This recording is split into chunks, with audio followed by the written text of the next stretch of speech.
Ladies and gentlemen, you are now listening to the Peach Pundit Podcast, where we sit around and talk about Georgia politics. And tonight, we are missing our third wheel, Jason Pye, who is off on his first vacation in Lord knows how long. The guy works so hard. Yeah. And he deserves a break, especially from us, because we needle him to death from our conservative political point of view. It's all done in love, though. It's done with love. And so we miss you, Jason, but we understand. Take some time for you. Come back to us maybe some other time. We're going to have some real fun, though, because Buzz and I are here. Buzz Brockway, ladies and gentlemen. Yo, Boston hello. Rockway is in the house. And we're going to start out right. We're coming in hot, Buzz. We're coming in hot. We're going to talk about Stacey Abrams. Let's do it. So Stacey Abrams was feature of a Newsweek piece, which became the subject of a lot of conversation here in Georgia in our politics. And she went ahead, or a very close advisor of hers said that Stacey's plan, for anybody who's paying attention, is to become the first female African-American governor in the country and then run for president in 2024, which by my watch is just like 3 years from now. So no real plan to stay as governor through a full term, even if Joe Biden decides he's not going to run for re-election. But her advisor is out there making that statement. And didn't the advisor say, or 2028 if Biden runs again? Right. Which would mean that she was a threat to primary Vice President Harris, right? Correct. That's yeah.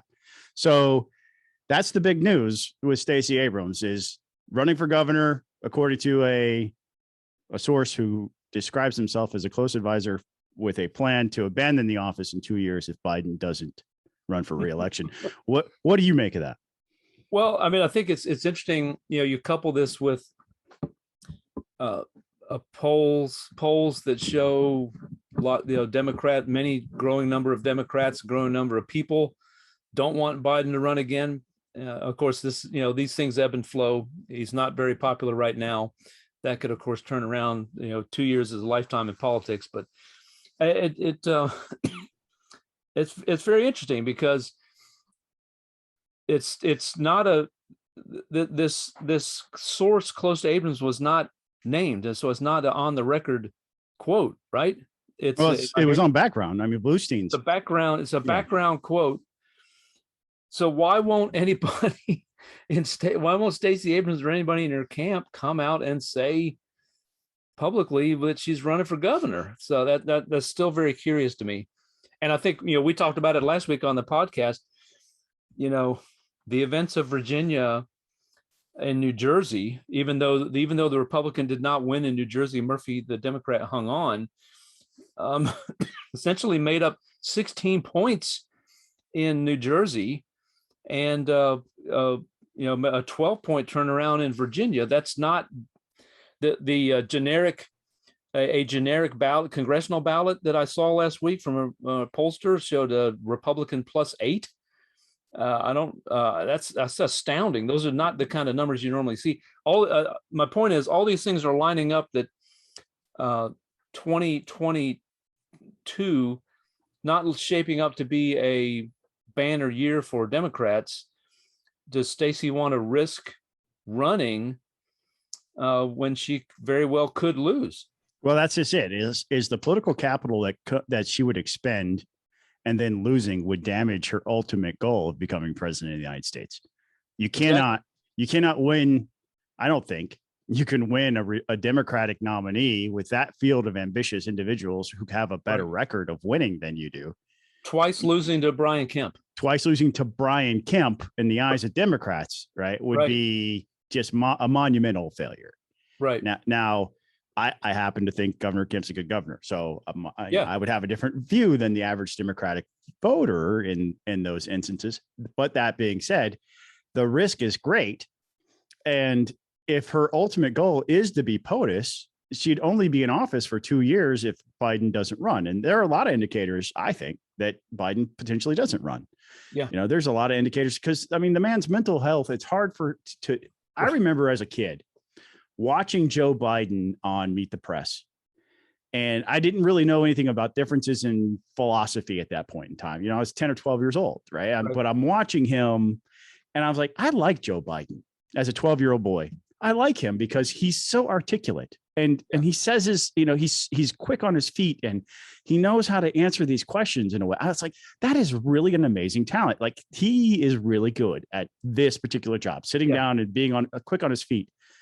That Joe Biden no longer exists. Like that guy has been gone and he's been gone for a very, very long time. Yeah. What we have now is a guy who is a gaffe machine, who is constantly either presenting an incomplete thought that can be spun in a very negative way, or is saying things that are like corn pop crazy, if you know what I mean. Yeah. I mean, so there are a lot of indicators, I think, just for, I don't have any personal knowledge. I'm on the outside looking in, that maybe he doesn't serve a second term. Maybe he decides to hang it up. Maybe he grooms somebody to take his place. Maybe that person's Stacey Abrams. But how do you, with all due respect to Kamala Harris, how do you get from point A to point B if you're Stacey Abrams and having lost next year? Because it doesn't look good.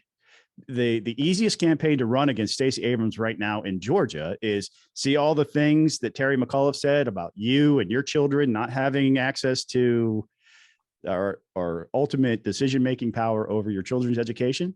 Well, that's what Stacey thinks too, and tying that to her would be a death sentence here, I think. Yeah. Politically. Well, right. And the whole hypocrisy about stolen elections, Trump running around, Scott, you and I have been very critical of Donald Trump and his claims that the election was stolen, but Stacey Abrams has made that into a very profitable, I was going to say a cottage industry, but it's not, it's a very profitable industry. Her claims that she was wrongfully denied the governorship of Georgia. Right. By nefarious means. Right. Exactly. The terminology I have used to describe that in the past has been the road that Donald Trump traveled was paved by Stacey Abrams. Yeah. And they're both guilty of that. So would either of them in the future accept the results if they weren't the ultimate winner? Right. And how does she's not the right person to make the argument against somebody that's making the argument that the election was stolen. The liberals would not be able to continue to point the finger and laugh at Republicans who say that. Right. Right. Well, and I mean, you look back to the Virginia race. I mean, Terry McAuliffe for years, and he reiterated it during this campaign. There's all manner of elections that he thinks were stolen. And he rambled on and on about how George Bush wasn't the true legitimate president way back in 2000. He was talking about this in the weeks leading up to his loss to Glenn Youngkin. Right. So, that's further fodder for Brian Kemp if Abrams were to run. Does she think that George Bush stole the election? Does she agree? The phrase back then in 2000 was that Bush was selected, not elected. So, I mean, all manner of stuff you can just hammer on that. And of course, there's plenty of things to, I know Democrats have lionized her. And look, Scott, you and I both serve with her. She's a very intelligent person, a very skilled politician. Yeah. But, there is this hard turn to the left that she has taken. Georgia may be a purple state. It is not a hard left state. And that is the national image that Stacey Abrams has projected these last few years. I just don't think that. And it was only because of voter suppression. Yeah. That we lost 2 U.S. Senate seats. Right. But it was a different type of voter suppression. But we'll move on from Stacey. We suppressed ourselves. Exactly. We did it to ourselves. We'll move on from Stacey and talk about another guy who's thinking about running for governor. Had been rumored. We talked about it at length last podcast, and that is a former Senator David Perdue, who had been making phone calls to donors who had and by all accounts through the grapevine, you and I both heard from several people who were saying, yeah, he's definitely thinking about running. I gave a very passionate plea to Senator Perdue saying, if you want a better legacy than you have today, it can be that you helped unite us behind Governor Kemp. He Sounds goes like down. he heard your cries, Scott. I don't know if the senator listens to Peach Pundit podcast, but I can tell you that he goes down to Brunswick, the Golden Isles, and he meets with a Republican women's group down there. And he says these words: "We already have a governor, and I want a united Republican Party." I was almost like I was reading what I said on the podcast last week. Been moonlighting as a David Perdue speechwriter. I've met him as a handful of times, and I doubt he'd recognize me or be able to tell you my name. That being said, I was really impressed by those words. What do you make of them? Well, I think you're exactly right, Scott. That's the message that leaders in the Republican Party need to be sending. Kudos to him for saying that. And I hope that he doesn't run. I have a lot of respect for David Perdue. I think his term in office was a very good one. He set out there to try to work on the things that he said he was going to work on. And unfortunately, he wasn't able to make headway on the national debt, which is an issue that he was very passionate about. But he accomplished many other things, and I think he represented Georgia well. And I was just very disappointed when he lost. But I hope he doesn't run, because this is not what we need right now. Well, the bad news is that, according to Bluestein on Twitter, and then I think at the Jolt for the AJC, is that there are people who are close to Senator Perdue who are now trying to walk back those statements. They're trying to say you shouldn't count them out. And I would just, again, reiterate what we've said here. We like you, Senator Perdue. We like Brian Kemp where he is. And if you think that we already have a governor and that we need a united Republican Party, the best thing you can do, I mean, you could really be a leader here, is show up to the governor's office or the mansion and endorse him publicly. Yeah. And just unite us. Well, I think I'll reiterate what I said about the comment, the quote from a person close to Stacey Abrams. Again, this is a person who's not on the record. Why won't people go on the record? If you're going to make these bold pronouncements, why don't you go on the record? I think, well, we also have to recognize there are all other people with all sorts of interests. We don't know. I trust Greg Bluestein. He's an honest reporter. He's always been fair to me. I think he's a straight shooter. But I'm not saying he's been played here. However, there are all sorts of people with other agendas. Is this person close to Perdue? Is it a campaign person who would stand to make money off of a David Perdue candidacy? Is this a person close to Donald Trump, who we know that Donald Trump wants him to run? Is this a person whose allegiance first lies with Donald Trump as opposed to Senator Perdue? We don't know, because this person won't go on the record to say this. So I think the same thing with the Abrams quote. I think we take these things with a grain of salt. Anonymous sources should be taken with a grain of salt, unless, of course, they're anonymous sources that come to us and provide us with information. We believe them wholeheartedly. But yeah. Well, even then, I take great pains before I put anything in writing. If you come to me as an anonymous source, I will try to verify with another anonymous source what you said to me. Right. And again, we're not saying that, Greg Bluestein is a good reporter. We're not saying that this is inaccurate quotations in any stretch of the imagination. However, I think we just need to cool our jets on this, because we see what David Perdue said publicly, and then we have an anonymous source that wants to contradict that. Well, I prefer to hang my hat right now until we hear otherwise right out of David Perdue's mouth, that he looks at this and says, we already have a governor. Right. Well, that's what he said. And those words are very encouraging. But to your point about people having a financial or vested interest in the success or failure, even, they don't really care if a candidate wins or loses. What they care about is that they're part of the campaign and get paid for a while running a campaign. And to that end, in the same article that Bluestein wrote about people trying to walk back, he points to a social media post where a bunch of the David Perdue campaign team got together and posted a group photo, and the hashtag was Team Outsider, which is one of David Perdue's U.S. Senate campaign slogans was he was a political outsider. He was the outsider. Yeah, I mean, everybody's an outsider until they're an insider, and then you can't say you're an outsider anymore. And certainly David Perdue would not be able to say he's an outsider anymore, having served a full term even in the U.S. Senate. When he's clothed in the denim jean jacket. Right. He was not the folksy, yes. Yeah, the folksy denim jacket. The bottom line there, though, is I'm more impressed by the commentary coming out of Golden Isles down there saying, yep, we already have a governor and I want to help unite the Republican Party. Again, the way you do that is go ahead and endorse Brian Kemp, which is our next topic, because a bunch of people are doing exactly that all around Georgia, including 107 elected officials who are, I can guarantee, are the most popular people in their own county, sheriffs of various counties throughout. Over 100 of them got together. Most folks love their sheriff. Yeah, I mean, I do. Frank, if you're watching, love you, bro. You're higher than Chuck Norris in my estimation. And so I love my sheriff. Everybody loves their sheriff. It's the most popular elected official in every county, and you got 100 of them plus who have said Brian Kemp is our guy.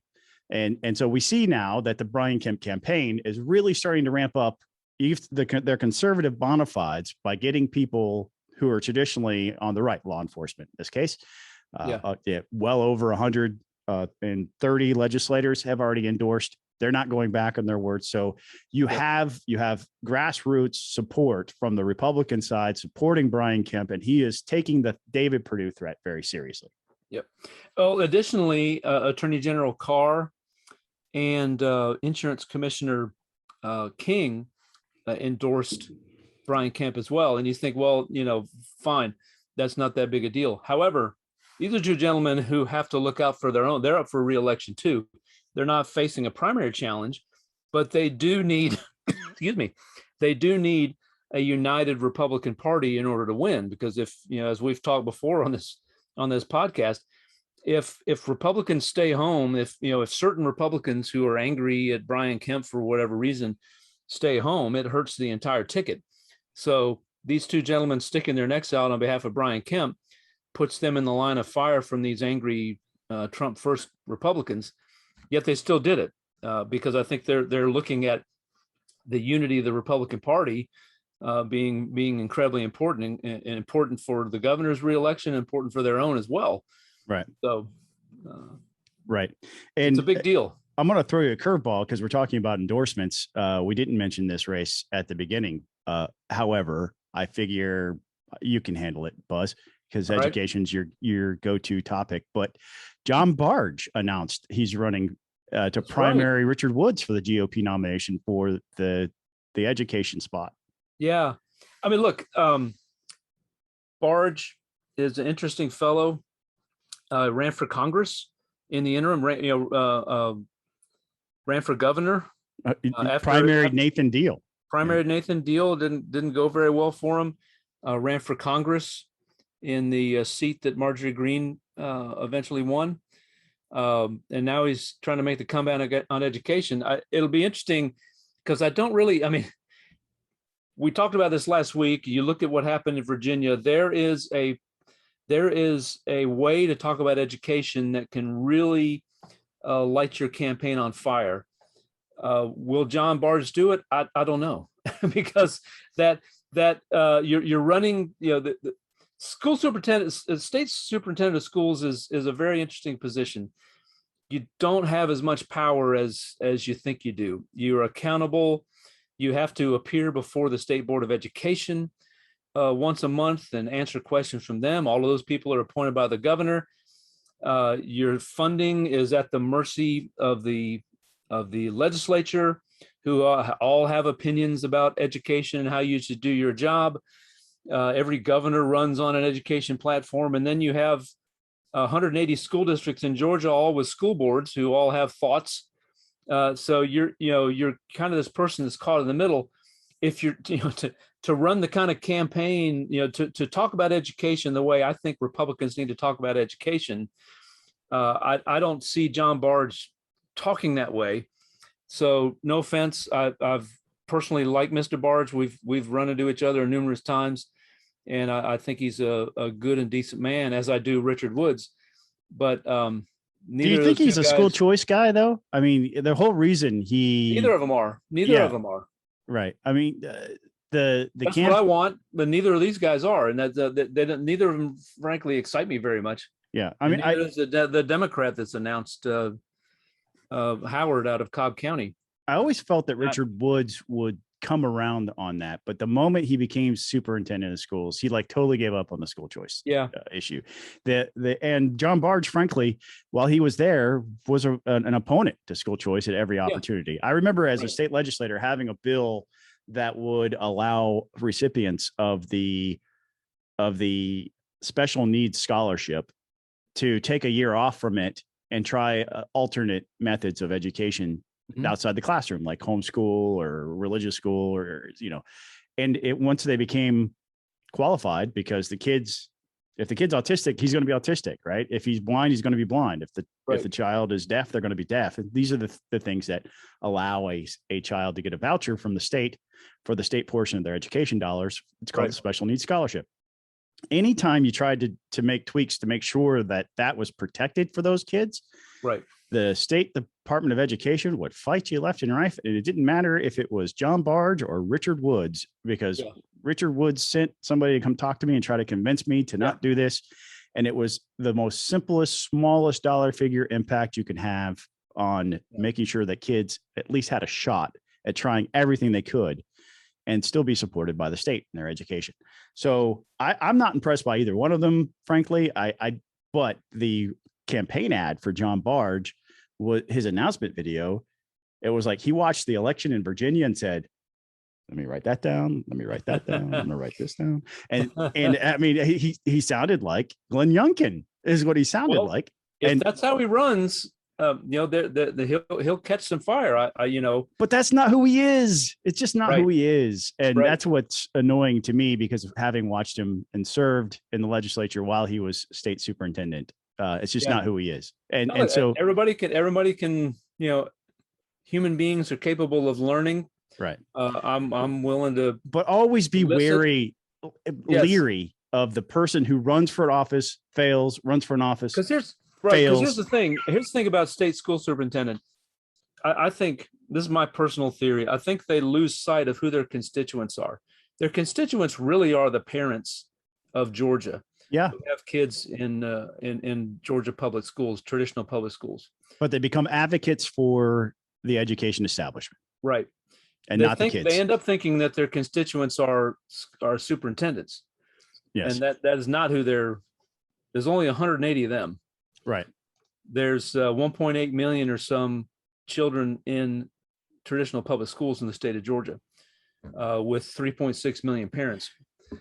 Those are the constituents. But I don't think Richard Woods is all that concerned, because he came out yesterday in light of the John Barge announcement over the weekend and went ahead and endorsed Tyler Harper for ag commissioner. So that's where Richard Woods' mind is right now, is supporting Tyler Harper. But fine with that. But that's So moving on to redistricting, that's, the popcorn is not here with me tonight. The visual gag is, but it's popping, that's for sure. Oh man, there are things popping down there at the state capitol. The Gold Dome was alive and electric today with debate around the House drawn maps.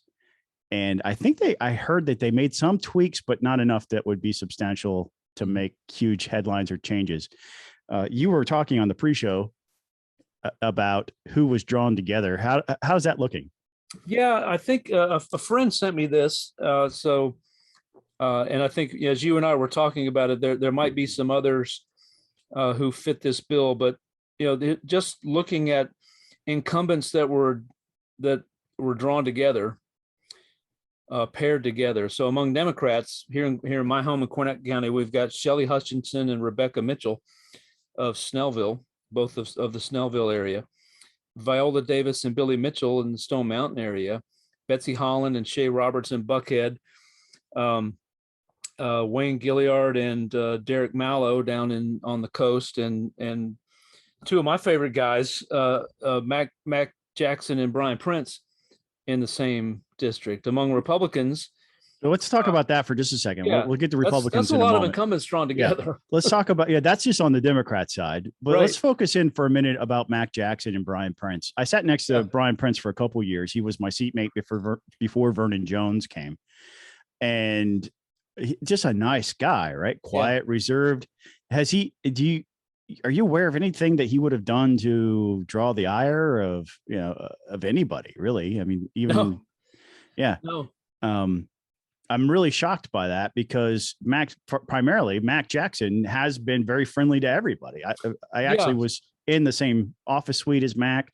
Mac is one of the only Democrats to vote for the heartbeat bill.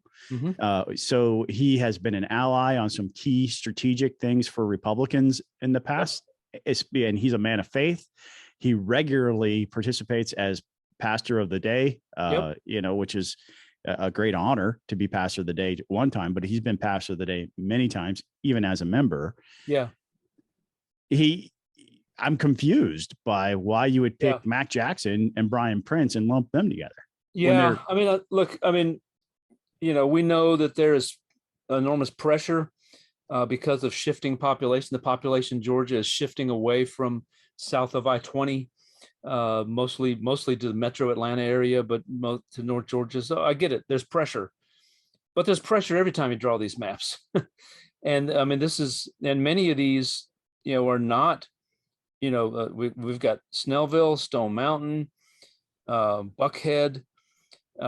There's others that were drawn together, but William Bodie and David Dreyer would have been drawn together, but William Bodie is running for statewide office. There's David Dreyer, who's also publicly dating B. Wynn, who is running for Secretary of State. Oh, really? I did not know that. Wow. Yeah. I mean, it's all over their Twitter. I mean, they're lovebirds. Trying to be really a power couple, huh? Yeah. Which is interesting about, residency, like where do they share? Anyway, I'm not going to go there. I already did, but I'm not really going to explore it too much other than to say that's another wrinkle in all of that is where do they, if they decide to get married, where they go? But I guess she's answering that question by running for higher office. Yeah, she's planning to go to the Capitol. There's the Secretary of State's office. Right. Switch floors.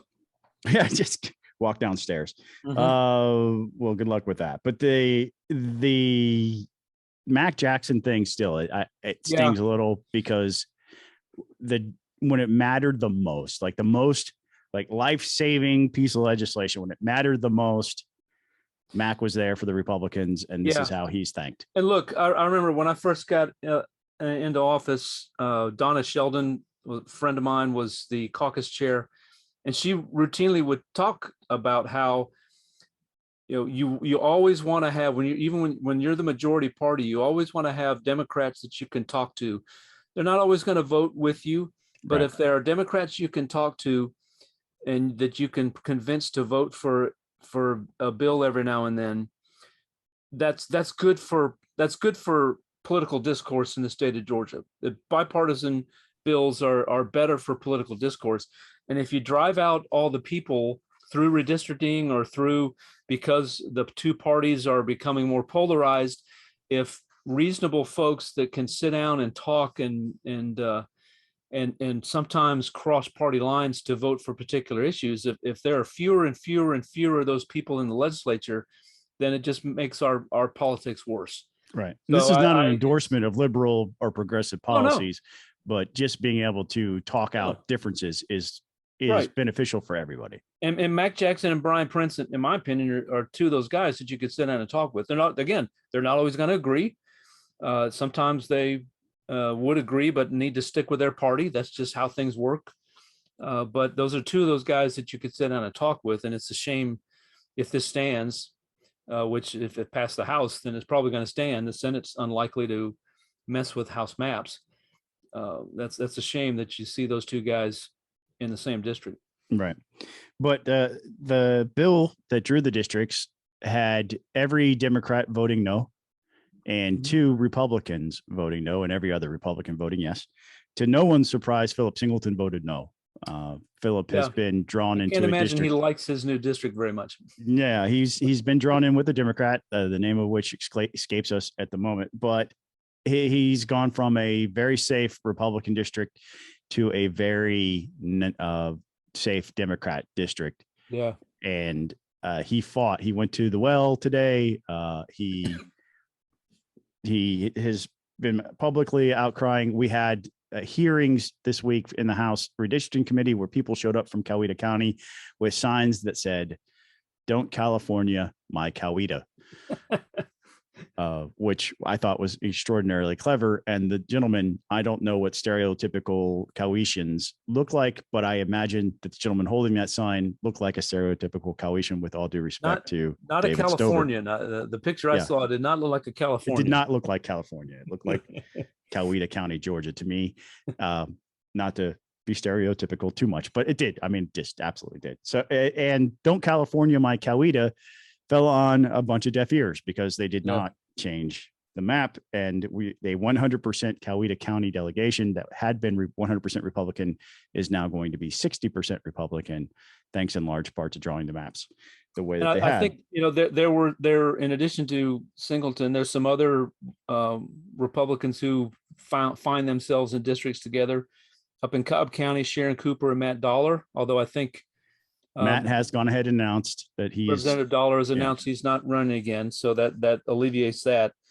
But James Burchett and Dominic Laricchia down there in Waycross and Douglas, respectively, if this map stands, find themselves in a district together, as do Danny Mathis of Cochran and Robert Pruitt of Eastman.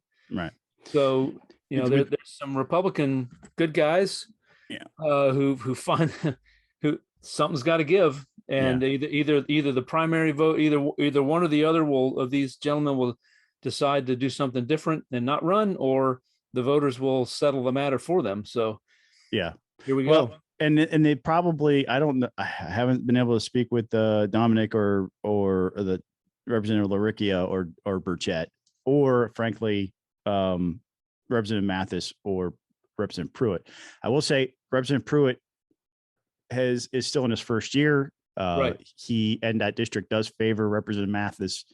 Representative Mathis and I were very close. We actually were in the same office suite together. Mm-hmm. So I know him very well. He's a very good man. I can imagine this was not something that he welcomes gladly, but he's also a man of his community.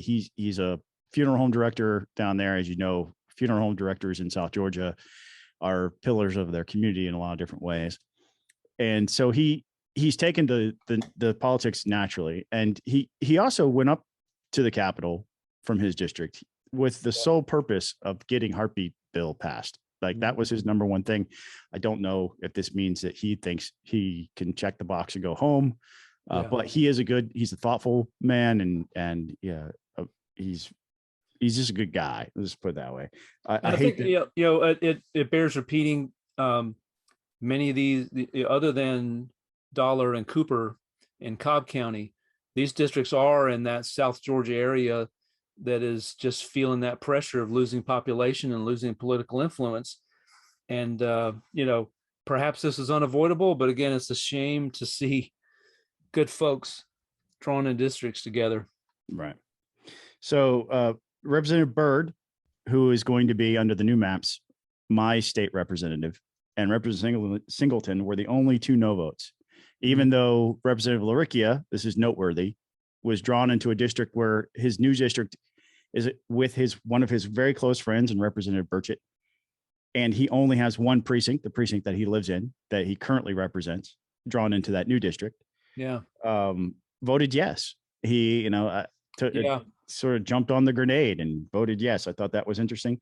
But why do you think Representative Byrd, was she just like, I don't want Scott Turner in my district? Is that what she's going after? Well, that's what I would have done if I were in her shoes. But no, I don't know. That's interesting. That's interesting. I mean, I served for a while with Representative Byrd.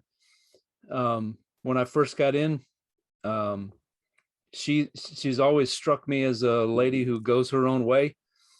And I don't know, but that might have been a protest vote No lies detected on the Goes Her Own Way. No. No lies detected. Well, give us a call, Representative Byrd. Let us know why you voted against it. We'll give you a platform to tell your story there. But other redistricting news, we're hearing rumors of a proposed House version of the congressional map. What do you think that's going to look like? Well, that's going to be interesting. I mean, excuse me. Yeah, I think it'll be interesting in that. How do you obviously when you're drawing these maps, the goal is if you're the party in power, you're trying to draw maps that ensure whether it's the state house, the state senate, or the congressional maps, that your side is able to hold the map for 10 years until the next redistricting. So that's ideally what you try to do.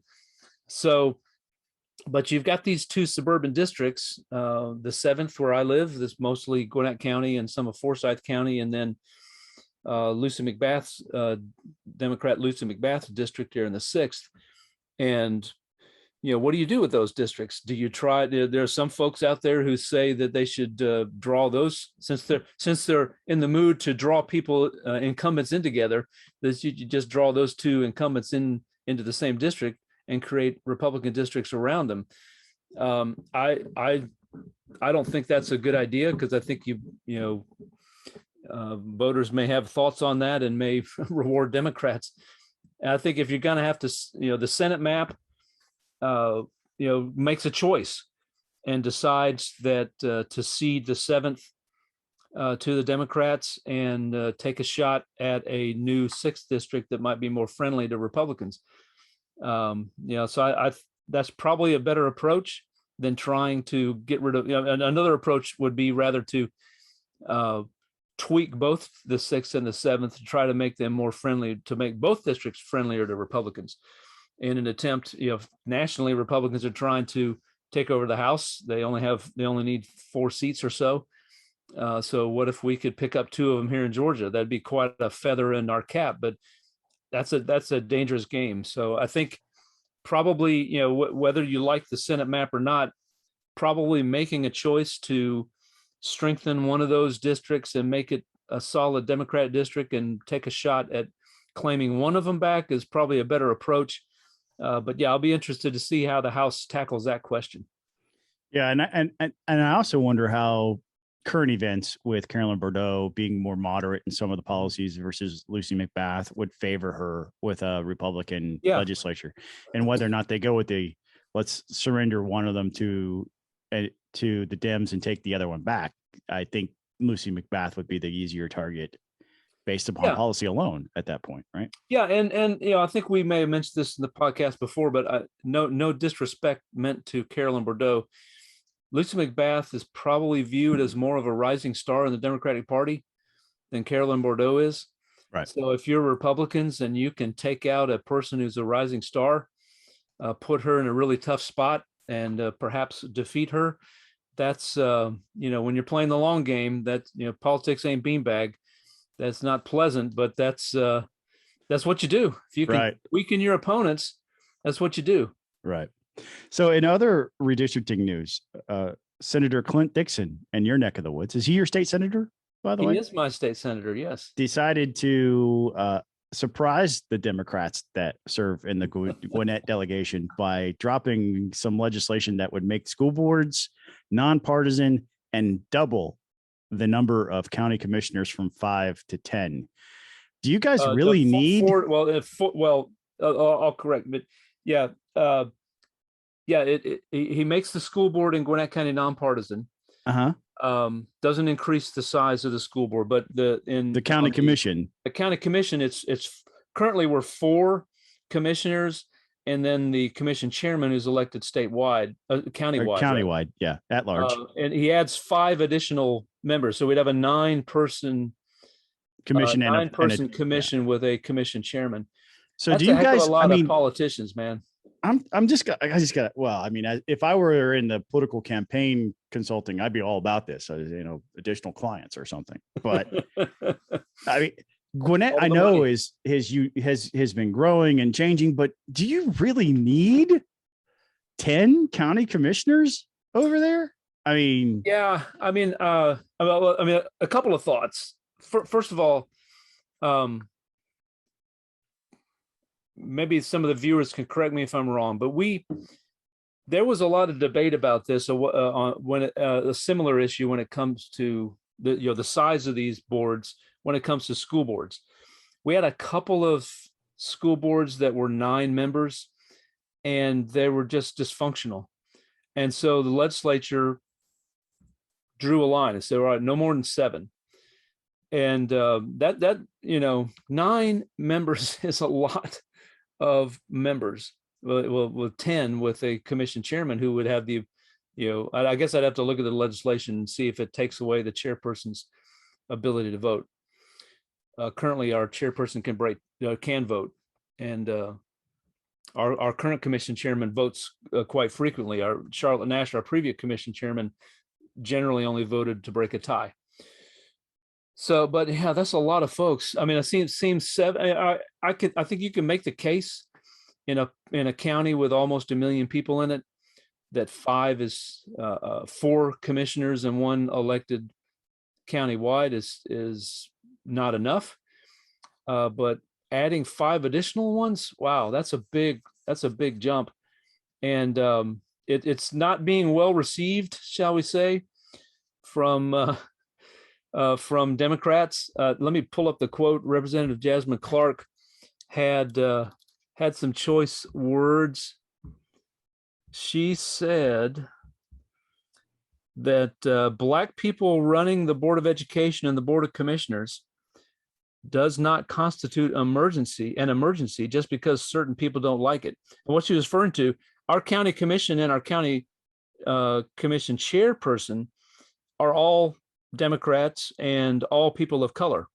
Our school board is a 5-person board in Gwinnett, 3 Democrats, all 3 African Americans. So obviously she is making the claim that this is purely motivated by race. We'll let the viewers draw their own conclusions. I think it's what Clint Dixon is doing is it's more of a Democrat Republican thing than it is a race thing. I'm tired of the whole, let's just go immediately to race. It is, there are African Americans who are Republicans. Yeah. And, a lot. This is a Republican versus Democrat. It's a power play. I mean, let's be honest about what it is. Politics. It's politics. Bare knuckle brawl. It's bare knuckle raw politics. But to go immediately to race as the reason why no, that's not it. Have you looked at what the Democrats stand for? Yeah. Lately, I mean, there are a lot of people in Gwinnett County, I am certain, because I'm talking to one of them right now, that don't believe the way Democrats do, and they're not going to be represented at all on the county commission in Gwinnett. Right. So to say it's about race, it's about giving voice to people like Buzz, who has a different political persuasion than they do. It's not about, you cannot listen. When you cry wolf about race, when it's important and it actually does matter, people are not going to listen to you. You cannot use race like crying wolf. You just can't. There are times when we need to be able to point out that there are racial disparities and actually point to real things. You can't automatically go there. Yep. When you do, it's tiresome. And somebody like me who wants to look at things like civil asset forfeiture and can point to the disparities and how civil asset forfeiture is applied to the African-American community and specific examples in Georgia. I'm sensitive to what you're trying to say, but if you're using it over and over and you go there immediately, and that's the only argument you have, I'm not going to listen to you. And this because I'm tired of the argument.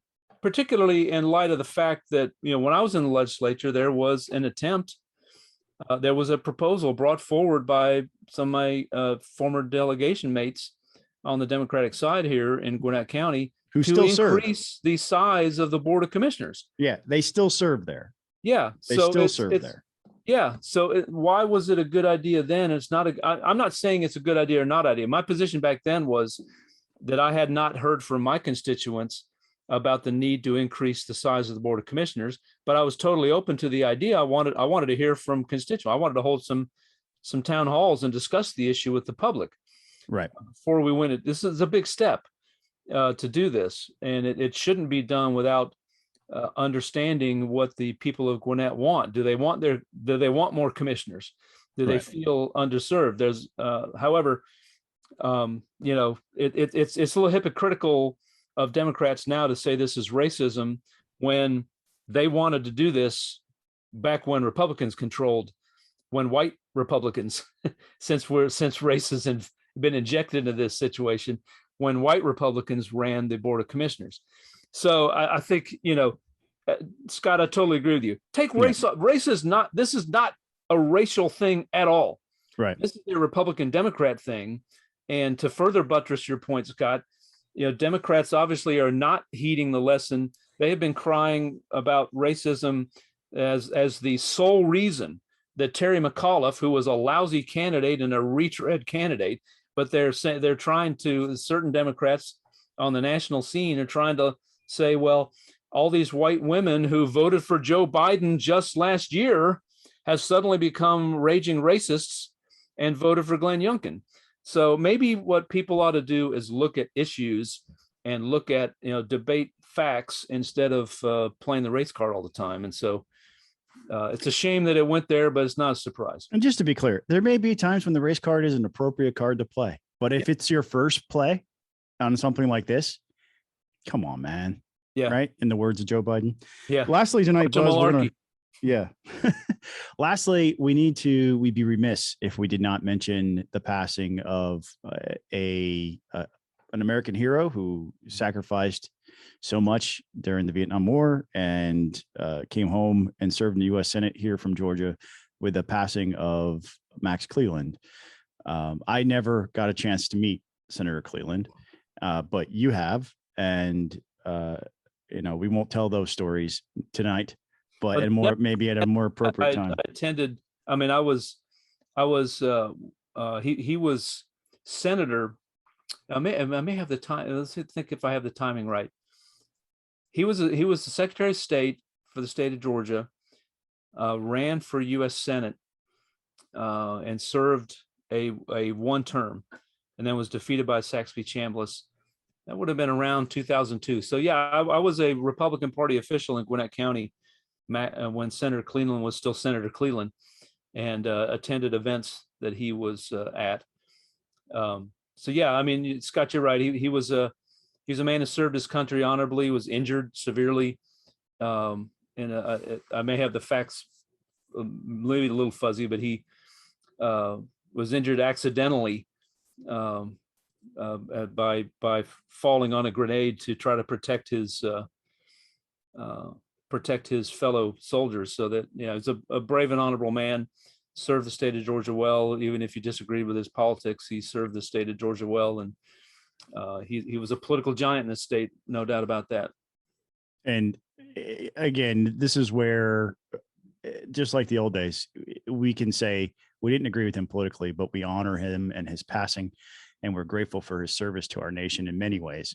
Yep. And we lift up his family and his friends in prayer this week, and prayers for comfort and healing for them. We're grateful that people like Max serve, even if we disagree with their politics and policies. Hear, hear. And so from Peach Pundit to the Cleland family, thank you. And God bless you all. We appreciate you. And that's it. And you have any closing thoughts, Buzz?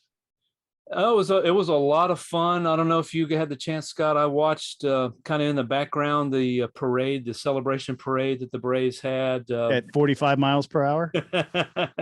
Yeah, through Atlanta. It was certainly much slower in Cobb County as they approached the Battery. But what a great scene! I don't know what the combined. I was watching Channel 11. I'm a fan of Jeff Hollinger, and it was really cool. I think he provided perspective because he's, I'm not saying he's old, but he's been reporting on sports and culture in Atlanta for a long, long time, and him reminiscing about various things, in the history of Atlanta and the Braves was added a lot of interesting tidbits to the coverage. But it was just a lot of fun to see that. And Hollinger was saying there were around the estimates by Atlanta police for about 400,000 along Peachtree Street where the Braves went, and humongous crowds in the Battery. I don't know what the crowd estimates were, but it wouldn't shock me if the combined total were well over 1 million between the two locations of Braves fans there. But it was a lot of fun. And then the thing, of course, Jock Peterson, making his statement that they are those people who he thought they were. And I was watching the YouTube feed from Channel 11 with my daughter sitting there, and he comes up and says that, and my daughter's kind of, oh, we are those MFers, I think. Yeah. And Jason was here; he'd definitely see it. So, and then what was funny was then Will Smith. I don't know what Will Smith said, but there was a long silence there on the Channel 11 feed. So clearly they realized, these guys are free to say, feel free to say certain things on the microphone. So Channel 11 clicked in, stepped in, and they clearly had started drinking very early that day, and they had earned it. I did see Jock Peterson and Blooper in Athens the next day at the UGA Missouri game. He's living his best life for sure. Blooper and Jock Peterson. Which was ironic because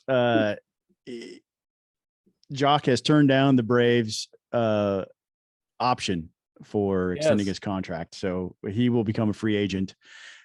We wish him the best, though. He added so much flavor to the World Series in this playoff run. It became a fan favorite immediately. I can guarantee you he was not that loved in LA or Chicago. We just could not get ourselves enough Jock Peterson around here. So wish him the best of luck. It's gonna be interesting because the Braves outfield now is loaded because Acuna is going to be coming back.